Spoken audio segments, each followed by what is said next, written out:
Well, hello friends, this is Caly. Thanks so much for joining me today. I am creating a fun lawn fawn card where this owl is delivering packages and mail and waving his little feathers.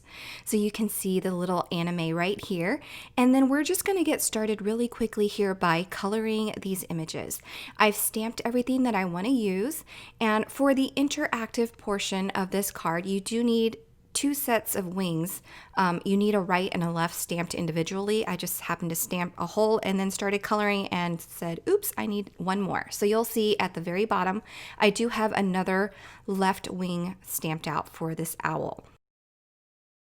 If you've never been to my channel before, you'll hear me say over and over that I kind of color backwards in that I like to lay down the darkest color first. I make a lot of cards, so this is my way of cutting out some of the time needed in coloring. But do whatever works for you. This is what works for me, so I hope that you don't mind seeing me color this way. Sometimes I get this complex about doing it wrong or not doing it how other people would do it. I make a lot of cards, so this is just my way of working smarter, not harder. All right, so I wanted to point out, again, you need two parts of the wings, and I just kind of made a little note for myself on the stamp acetate to stamp twice and to use that particular wing for the interactive portion. The dies itself will show you which wings are interactive. They're marked with little X's on them, so I just wanted to point that out. All right, so I have all of my pieces die cut here. I'm going to set it aside and work on the background that the owl will be floating over. So I've got the cloudy stencil here and some worn lipstick Distress Oxide ink. I'm going to use a blending brush and I'm just going to brush back and forth going one direction and then back the other way going the other direction. I feel like that blends a lot better. So I'll just be doing that with each layer, rotating the stencil counterclockwise. And then don't forget the very bottom of your cardstock also. That makes it a little bit more realistic. Okay, so I've got these outside in stitched rectangles and I was trying to decide which size to use. I decided to go ahead and go with a smaller rectangle, and then I'm going to create my mechanism now. This is the waving pull tab starter set, and I'm starting by cutting out the very top notch where you're going to pull that pull lever on the right, that longer piece that you see on the right. So I've centered this panel on my mat, and I'm using the stencil to help me line up where the wings go. This wing die is from the special delivery die set, so it goes with the owl set, so it does not go with this pull tab set. Just wanted to clarify that. Okay, and then these other pieces, I am just going to die cut in white because they'll be hidden. And then for the pull tab indicator, I'm just going to ink blend a little bit of that pink worn lipstick ink to make everything more cohesive with that sky. So the other parts are white, but the two pieces that you are going to see are going to be in that pink. All right, so now we can start assembling all of our pieces. Really, the only parts I need right at this moment are the wings, because we are going to be adhering that to this pull tab using a little brad. And the little holes are already pre-die cut in the wings and in the pull tab, so it makes it super easy and straightforward.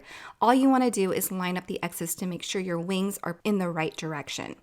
Okay, so I'm going to flip over that panel and then feed those wings through those slots, and then make sure that the T part of that pull lever is at the top. Okay, I flipped that over and I'm just testing it out and making sure that the wing flaps nicely. And then we'll flip that over and set it down because we want to put the stabilizer piece on. That's the piece I'm holding, and it's got two score marks on it, and that middle piece is what you want to adhere to the back side of your panel. So I've added some adhesive and I've put that on the card, and I'm just lining it up and making sure that the tab is centered. Once it's lined up, I'm just going to fold those edges over and then create like a belly band almost. And you're just going to add adhesive to one of those tabs or the smaller tab, and then make sure that you don't have any adhesive sticking on that pull tab, which would obstruct the mechanism.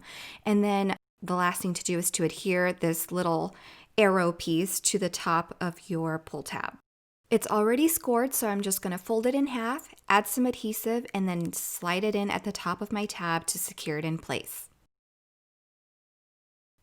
Okay, so now that our mechanism piece is done, we get to start creating our scene.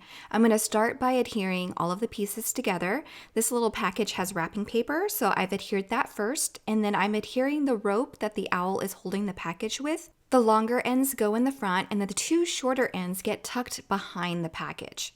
All right, and now I'm adding the hat and then the satchel and then the mail. I am just making this owl super busy. He is just flying and delivering all of these envelopes and packages. So I wanted to make sure that he was jammed packed with mail and everything all over the place. Okay, so I'm going to adhere the owl over the wings with foam adhesive just to give him a little bit of dimension. And then I'm also going to do the same with the package at the bottom there. Okay, so I've got this last envelope or envelope. I don't know. I grew up in California saying envelope, and then I'm here in the Midwest and everyone is saying envelope. So I interchange those two words all the time. Anyway, I thought this owl would be really cute holding one of those envelopes. And so I added a little dot to his wing and added that envelope. So that envelope is just flapping in the wind with him. I love it so much. I adhered those hearts in the top corner just to kind of balance the whole busy scene out. I selected this cloud patterned paper from the Hello Sunshine Remix Petite Paper Pack, and I've die cut that using the larger outside in stitched rectangles die. And I'm adding foam adhesive to that top panel now and just gonna center that onto that background panel that I die cut. Okay, and then so that's done, and I'm just gonna attach this to a card base now before I work on the sentiment. Before I do that, I'm going to go ahead and get my Sakura Jelly Roll pen and just add some white gel highlights on my images.